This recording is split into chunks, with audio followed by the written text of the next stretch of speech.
సర్కారు బడుల బాధ్యత మహిళా సంఘాలకు ఇస్తారట. ప్రతి స్కూల్లో అమ్మ ఆదర్శ పాఠశాల కమిటీ, ఆ కమిటీల ఆధ్వర్యంలోనే అభివృద్ధి పనులు 25,000 లోపు పనులన్నీ కమిటీల అనుమతితోనే.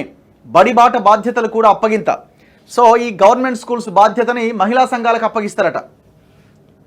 ప్రతి స్కూల్లో అమ్మ ఆదర్శ పాఠశాల కమిటీ ఒకటి ఉంటుందట. ఇప్పుడు ఈ కమిటీలు ఎట్లా ఎన్నుకోవాలి మరి? ఇప్పుడు గతంలో చంద్రబాబు నాయుడు ఆ హయాంలో పేరెంట్స్ కమిటీలను ఉండేవి. అది ఎట్లయిపోయింది రానంటే అది ఒక పొలిటికల్ ఎలక్షన్ లాగా మారిపోయింది. దానికోసం కూడా దానికి ఓట్లు వేయడానికి దీనికి మొత్తం తాగిచ్చుడు, తినిపించుడు, దానికి లక్షల రూపాయలు ఖర్చు పెట్టుడు, ఎలక్షన్ నిర్వహించుడు, చైర్మన్ని ఎన్నుకున్నాడు. ఇది ఒక తంతులాగా మారిపోయింది. దాని తర్వాత కాలంలో దాన్ని రద్దు చేసినట్టున్నారు. ఇది కూడా ఆ రకంగా కాకుండా చూసుకోవాలా. ప్రభుత్వ పాఠశాలల్లో సరికొత్త విధానాలకు సర్కారు శ్రీకారం చుట్టింది. గవర్నమెంట్ బడులను బాగు చేయాలనే లక్ష్యంతో అన్ని గ్రామాల్లో పాఠశాలల బాగోగులు చూసుకునే బాధ్యతను మహిళా సంఘాలకు అప్పగించాలని నిర్ణయం తీసుకున్నది. ఈ విధానాన్ని ఈ విద్యా సంవత్సరం నుంచి అమలు చేయాలని సీఎం రేవంత్ రెడ్డి ఆదేశించారు. ఇందులో భాగంగా ప్రతి ప్రభుత్వ స్కూల్లో అమ్మ ఆదర్శ పాఠశాల కమిటీలను ఏర్పాటు చేస్తారు. ఆ కమిటీలో ఆయా గ్రామాల మహిళా సంఘం అధ్యక్షురాలు, పాఠశాల ప్రధానోపాధ్యాయులు, ప్రతి తరగతి నుంచి 3 విద్యార్థుల తల్లులు ఉంటారట. ఇకపై పాఠశాలల్లో జరిగే పనులన్నీ ఈ కమిటీల తీర్మానంతోనే చేపడతారు. 25,000 లోపు ఖర్చయ్యే పనులన్నీ డైరెక్ట్గా ఈ కమిటీలే చేస్తాయట. అంటే ఓన్లీ 25,000 లోపు ఏదైనా పని ఉందనుకోండి, సో కమిటీ నిర్ణయించి ఆ పని చేయిస్తుంది అనమాట.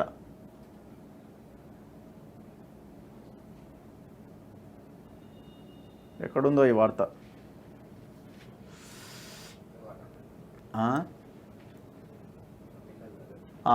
25,000 నుంచి ₹1,00,000 వరకు అయ్యే ఖర్చయ్యే పనులను ఎంపీడీఓ, 1,00,000 దాటిన పనులకు కలెక్టర్ అనుమతి తీసుకొని చేపడతాయి. ఎవరు? ఆ మహిళా కమిటీనే. ఈ విద్యా సంవత్సరం నుంచి కార్యాచరణ మొదలుపెట్టాలని, పాఠశాలల్లో తక్షణమే పూర్తి చేయాల్సిన పనులను గుర్తించి జూన్ 10వ తేదీలోగా కంప్లీట్ చేయాలని ప్రభుత్వం ఆదేశించింది.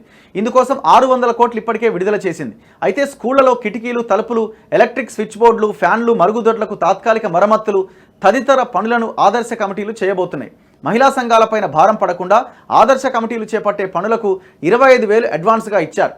ఇప్పటికే విద్యార్థులకు స్కూల్ యూనిఫామ్ కుట్టే పనులను మహిళా సంఘాలకు అప్పగించిన ప్రభుత్వం ఇప్పుడు స్కూళ్లలో అభివృద్ధి పనులు చేసే బాధ్యతలు కూడా అప్పగించింది. దీంతో మహిళా సంఘాలకు స్థానికంగా ఉపాధి దొరకడంతో పాటు ఆదాయం సమకూరుతుందని ప్రభుత్వం భావిస్తున్నది. మరోవైపు ఈసారి బడిబాట కార్యక్రమాన్ని ఆదర్శ కమిటీల ఆధ్వర్యంలోనే నిర్వహించాలని ప్రభుత్వం నిర్ణయించింది. దీంతో ప్రభుత్వ పాఠశాలల్లో విద్యార్థుల నమోదు శాతం పెరుగుతుందని, తల్లుల పర్యవేక్షణ పెంచడం ద్వారా బడిలో చేరే ఆడపిల్లల సంఖ్య కూడా పెరుగుతుందని యోచిస్తున్నది. పిల్లలను ప్రభుత్వ పాఠశాలల్లో చేర్పించేందుకు మహిళా సంఘాలు కీలక పాత్ర పోషిస్తాయని భావిస్తున్నది. అల్టిమేట్గా మీరు ఎలాంటి నిర్ణయాలు తీసుకున్నా, ఏం చేసినా బడ్జెట్ అలొకేషన్ అనేది చాలా కీలకం. పైసలు లేకుండా, డబ్బులు ఖర్చు పెట్టకుండా విద్య మీద ఏమి సాధించలేం మనం. ఇన్ఫ్రాస్ట్రక్చర్ బిల్డ్ చేయాలా?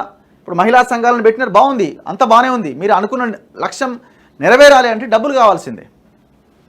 స్కూళ్ళు చాలా దారుణమైన సిచ్యువేషన్లో ఉన్నాయి. కోట్ల రూపాయలు ఖర్చు పెట్టి వాటిని సెటరేట్ చేస్తే తప్ప ఆ స్కూల్ బాగుపడే అవకాశం లేదు. పిల్లల్లో హాజరు శాతం పెంచాలి అని మీ లక్ష్యం అయితే మెగా డిఎస్సి టీచర్ల నియామకం చేపట్టాలి. సింగిల్ టీచర్ ఉన్న స్కూల్ ఇవాళ తెలంగాణలో 6,000 పైన స్కూళ్ళు ఉన్నాయి. మరి అక్కడ టీచర్లు కావాల్సిన అవసరం ఉంది కదా. లాస్ట్ 10 yearsగా మనం చూసినాం, చాలామంది హెచ్ఎంలు చాక్ పీసుల డబ్బులు కూడా వాళ్ళ జేబుల్లోంచి ఖర్చు పెట్టుకున్న పరిస్థితి. ఆ బడ్జెట్ అలొకేషన్ అనేది ఉండాలి. సో దీన్ని కనుక మీరు చేయకపోతే, ఇది కనుక చేయకపోతే, బడ్జెట్ పెద్ద మొత్తంలో ఖర్చు పెట్టకపోతే ఏ మహిళా సంఘాలకు ఇచ్చినా, ఇంకెవరికి ఇచ్చినా, ఎంత బాధ్యత గల వ్యక్తులకు ఇచ్చినా ఉపయోగం లేదు. అక్కడ బడ్జెట్ ఉంటే ఏమైనా చేయగలుగుతారు, బడ్జెట్ లేకుండా ఏం చేయగలుగుతారు?